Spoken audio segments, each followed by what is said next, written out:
There's a house on your street that nobody talks about. The lawn's overgrown, mail piles up. At night, the windows are dark. You probably think someone just moved out, right? Wrong. That house might be what banks call a zombie foreclosure, and there are hundreds of thousands just like it across America right now. Tonight, we're counting down the states where homes don't just get abandoned, they multiply, where entire neighborhoods are turning into something that looks less like suburbia and more like the set of a horror film. 15 million vacant homes. That's not a typo. That's 1 out of every 10 houses in America sitting completely empty while housing prices explode and people struggle to find affordable places to live. So, why are these homes abandoned? Who left them? And which states are becoming America's real-life ghost towns? Stick around. Some of these numbers are going to shock you. What's up, everyone? Before we dive into today's video, make sure you hit that subscribe button for Discover Cities and turn on notifications. We're covering stories that most news channels won't touch, from housing crises to urban development, economic trends to the hidden realities shaping American cities. Your support keeps this channel going. Today's topic hits different because it's Halloween, but also because what we're talking about is genuinely disturbing. Not in a jump scare way, in a this is actually happening in your neighborhood way. We're breaking down which states have the highest concentration of abandoned properties, what's causing this crisis, and why it's getting worse. I've got county-level data, foreclosure statistics, and some visual evidence that'll make you look at empty houses differently. Fair warning, if you live in one of the states we're about to cover, you might want to check your own street after this. Let's get into it. 15 million vacant homes. Let that sink in for a second. To put that in perspective, that's enough empty houses to shelter every homeless person in America more than 20 times over. It's more than the entire population of Los Angeles, Chicago, and Houston combined. And we're not talking about homes listed for sale or temporarily between tenants.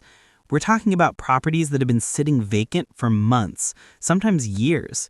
Homes where the grass grows wild, the paint peels, and the only visitors are curious kids or squatters looking for shelter. The vacancy rate has surged since the pandemic. A lot of people assume the housing market is just hot everywhere, but that's only part of the story. In certain regions, properties are being abandoned at rates we haven't seen since the 2008 financial crisis. Why does this happen? Economic pressure is the big one. When property values collapse or stagnate in certain areas, owners can't sell for what they owe. They walk away. Banks start foreclosure proceedings, but those can take years. Meanwhile, the house just sits there. Then you've got high property costs in other regions pushing people out entirely. Taxes, maintenance, insurance, it all adds up. Some owners inherit properties they can't afford to maintain. Others bought investment properties that never paid off. And here's where it gets spooky. Once one house on a block gets abandoned, property values drop. That makes it easier for the next owner to walk away, then the next. Before you know it, you've got a domino effect that turns a functioning neighborhood into a ghost town. The states we're about to cover aren't just dealing with a few scattered empty houses. They're dealing with systematic abandonment on a scale that's reshaping entire communities. Coming in at number 3, Alaska. Vacancy rate, 18.24%. That's nearly 1 in 5 homes sitting completely empty. We're talking 59,745 vacant properties scattered across the last frontier. Now, Alaska's always been a unique case. The state is massive, rural, and weather conditions are brutal. A lot of these vacant homes are in remote areas where infrastructure is minimal and winters can be deadly. But here's what's changed. Alaska used to have a booming oil economy that brought workers and families north. When oil prices collapsed, people left. Fast. They didn't always sell their homes because, frankly, there weren't buyers.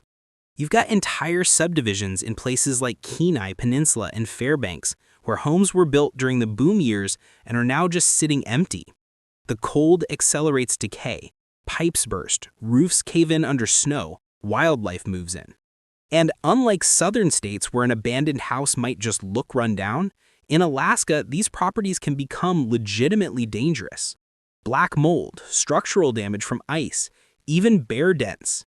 I'm not exaggerating. There have been multiple cases of people trying to reclaim or inspect abandoned properties only to find them occupied by actual wildlife. The other factor is seasonal. Alaska has a huge number of homes that were built as vacation properties or seasonal residences. When the owners stop coming back, maybe they aged out, maybe they couldn't afford upkeep, these homes just get left behind. Local governments are struggling because vacant homes don't generate consistent tax revenue, but they still require municipal services, code enforcement, snow removal, emergency response. It's a drain on already tight budgets. And here's the kicker, because so many properties are remote, it can take years before anyone even realizes they've been abandoned. No neighbors to complain, no regular patrols, just empty houses slowly being reclaimed by the wilderness. Alaska's abandonment problem is unique, but it's a preview of what happens when economic shifts collide with harsh environments and remote geography. These aren't just empty houses. They're monuments to boom and bust cycles that leave entire communities hollowed out. Number 2, Vermont. Vacancy rate, 20.06%. That's 67,606 vacant homes in a state with a total population of only about 650,000 people. Vermont's situation is fascinating because it's not driven by economic collapse the way some other states are. It's driven by what economists call transition vacancies and seasonal properties. Vermont has always been a vacation destination. Ski resorts, fall foliage, charming small towns. Wealthy people from New York and Boston have been buying second homes there for decades.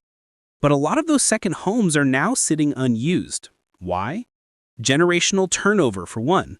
The baby boomers who bought these properties in the 80s and 90s are aging out. Their kids don't want the maintenance burden of a vacation home in rural Vermont, so the properties sit.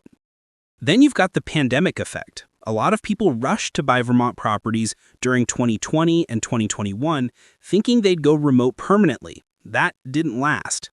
Now you've got properties that were overpriced during the frenzy, sitting vacant because owners can't sell for what they paid. But here's where Vermont gets really interesting. The state has one of the oldest populations in America. That means a lot of year-round residents are aging, downsizing, or dying, and their homes are getting tied up in estate proceedings. Small-town Vermont doesn't have the same real estate velocity as urban markets, so these homes can sit vacant for years while families figure out what to do with them. The seasonal angle is huge too. Some counties in Vermont have vacancy rates above 30% because so many homes were purpose-built as vacation rentals or ski chalets.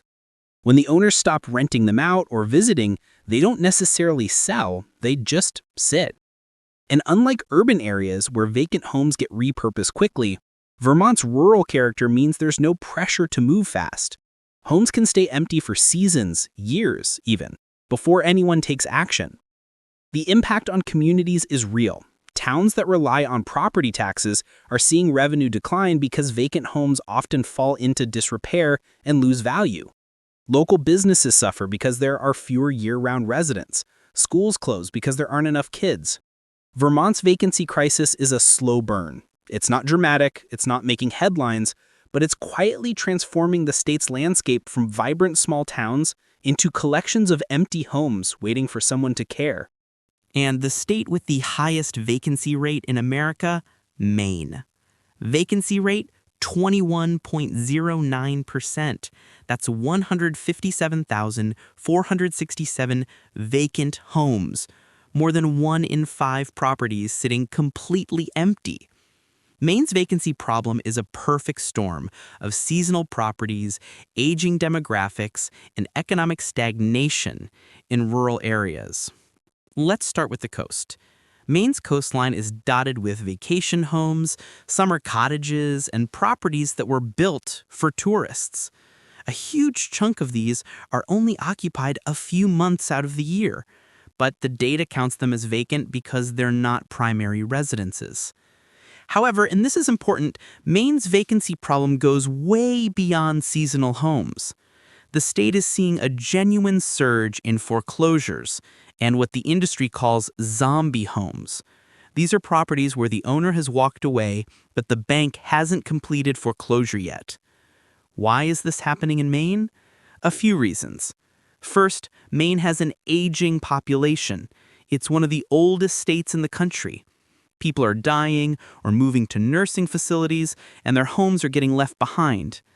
Heirs don't always want rural Maine properties that need significant maintenance and have limited resale value. Second, Maine's economy outside of tourism hubs is struggling. Towns that used to rely on fishing, logging, or manufacturing are losing population. When jobs disappear, people leave. Homes get abandoned.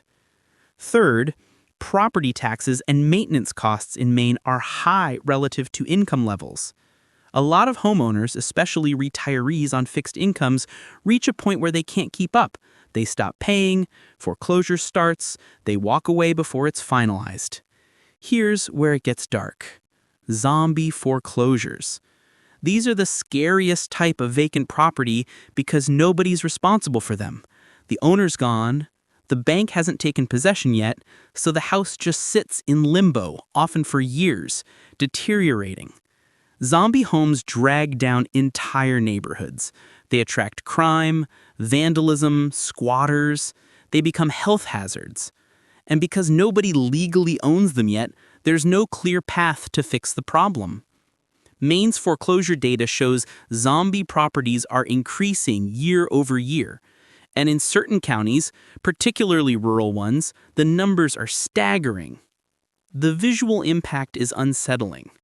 Drive through towns in central or northern Maine, and you'll see block after block with boarded-up windows, collapsing porches, overgrown yards. It looks post-apocalyptic. And unlike states where abandonment is concentrated in inner cities, Maine's vacancy is spread across small towns and rural areas. That makes it harder to address because resources are thin and government intervention is limited. Maine's vacancy crisis is a warning sign. It shows what happens when demographics, economics, and policy failures collide. And if trends continue, the state's going to have to confront a fundamental question: what do you do with hundreds of thousands of homes nobody wants? Let's talk about zombie foreclosures specifically, because these are genuinely the scariest properties in America right now. A zombie foreclosure happens when a homeowner gets a foreclosure notice, assumes they're losing the house, and moves out. But the bank never completes the foreclosure. Maybe the property value drops so low it's not worth the legal fees. Maybe there are title issues. Maybe the paperwork gets lost in bureaucracy. Whatever the reason, the house sits in limbo. Legally, the original owner still holds the title, but they're long gone. The bank hasn't taken possession. Nobody's maintaining the property. Nobody's paying taxes. Nobody's liable for code violations. These homes decay fast. No heat in winter means burst pipes. No maintenance means roof leaks, mold, structural damage. They become magnets for crime and vandalism. And here's the truly horrifying part. The numbers are spiking. North Carolina saw a 52.5% year-over-year increase in zombie foreclosures. Iowa, 52.1%. Texas, 51.9%. South Carolina, 43.8%. Kansas, 29%. These aren't small numbers. We're talking thousands of properties entering zombie status every year. Let's zoom into specific counties because that's where the impact is most visible. Peoria County, Illinois, 17.6% of all foreclosures are zombie homes. That means nearly 1 in 5 foreclosed properties in Peoria is sitting abandoned with no clear owner. Broome County, New York, 13.8%. Cuyahoga County, Ohio, that's Cleveland, 11.2%. Baltimore City, Maryland, 10.8%. Marion County, Indiana, Indianapolis, 10.5%. These are major population centers dealing with epidemic-level abandonment. and the effects ripple outward. When a zombie home appears on a block, neighboring property values drop immediately. Studies show homes near zombie foreclosures lose an average of $8,000 to $10,000 in value. That might not sound like much, but for working-class families, that's their entire equity wiped out through no fault of their own. Crime increases. Vacant homes become drug dens, squatter camps, or sites for illegal dumping. Police response times go up because they're dealing with more calls from these properties. Municipal budgets take a hit. Cities still have to provide services, fire, police, code enforcement, to these properties, but they're not collecting taxes on them. Some cities are spending millions annually just maintaining and securing zombie homes. And the human cost is real. Families living next to zombie foreclosures report depression, anxiety, fear for their safety. Kids stop playing outside. People stop investing in their own homes because why bother when the house next door is rotting? The Midwest and South are getting hit hardest. These regions saw aggressive subprime lending before 2008, then another wave of risky mortgages in the mid-2010s. When those loans failed, foreclosure spiked. Banks got overwhelmed, zombie homes proliferated. And here's what nobody's talking about: investor-owned empty properties. A growing number of homes are being bought by investment firms with no intention of occupying or even renting them. They're holding them as assets, waiting for values to appreciate. Meanwhile, these homes sit empty, contributing to the vacancy crisis. In some southern and Midwestern cities, up to 20% of vacant homes are investor-owned. They're not zombie foreclosures in the legal sense, but they have the same effect on neighborhoods. Empty, dark, decaying. So why should you care about vacant homes? Maybe you don't live in Maine or Illinois. Maybe your neighborhood looks fine. Here's why it matters. This is a contagion. Housing abandonment spreads. It starts with one home. Property values dip. Another owner goes underwater on their mortgage and walks away. Then another. Before long, you've got a cluster of vacant homes. Studies show that once a neighborhood hits a certain threshold, usually around 10% to 15% vacancy, it enters a death spiral. Services decline, businesses close, crime rises. More people leave.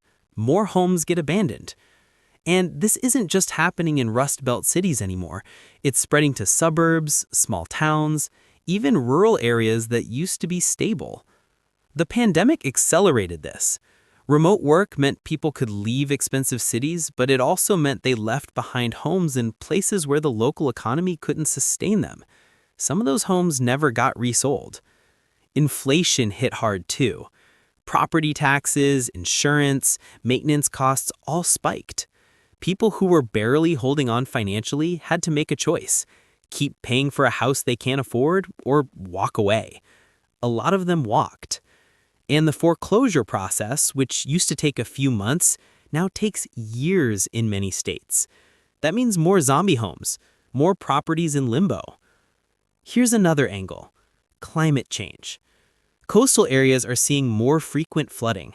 Insurance companies are pulling out of high-risk zones. That makes properties uninsurable, which makes them unmortgageable, which makes them unsellable. So people abandon them. Same thing's happening with wildfire zones in the West. Homes that were desirable 5 years ago are now liabilities nobody wants. The housing crisis in America isn't just about affordability. It's also about abandonment. We have homes people can't afford to buy and homes people can't afford to keep. And the gap between those two realities is filled with empty, decaying properties that drag down entire communities. If trends continue, we're looking at a future where significant portions of America are essentially ghost towns. Not in a dramatic, apocalyptic sense, just quiet, slow decline. Homes that used to be full of life sitting empty. Neighborhoods that used to be vibrant becoming shells. And the scariest part? Most policymakers aren't talking about it. There's no national strategy to address mass vacancy. No coordinated effort to repurpose abandoned homes or help communities recover. It's just happening, quietly, in towns and counties across America. So, what's the solution? Some cities are trying land banks. These are public or nonprofit entities that take ownership of abandoned properties, fix them up, and sell them to new owners at affordable prices. It works in some places, but it requires funding and political will. Others are experimenting with dollar home programs, literally selling abandoned homes for $1 to anyone willing to renovate and occupy them. Sounds great in theory, but renovation costs can run into the hundreds of thousands, so it's not always practical. Some states are reforming foreclosure laws to speed up the process and prevent zombie homes from forming in the first place. If banks are forced to complete foreclosures faster, properties don't sit in limbo as long. But here's the hard truth. There's no easy fix. The forces driving abandonment, economic inequality, demographic shifts, climate change, financialization of housing are massive and structural. Individual cities can't solve them alone. What we need is a national conversation about housing that goes beyond build more or make it affordable. We need to talk about what we do with the millions of homes that already exist but are sitting empty. Should they be repurposed, torn down, given to people who need housing?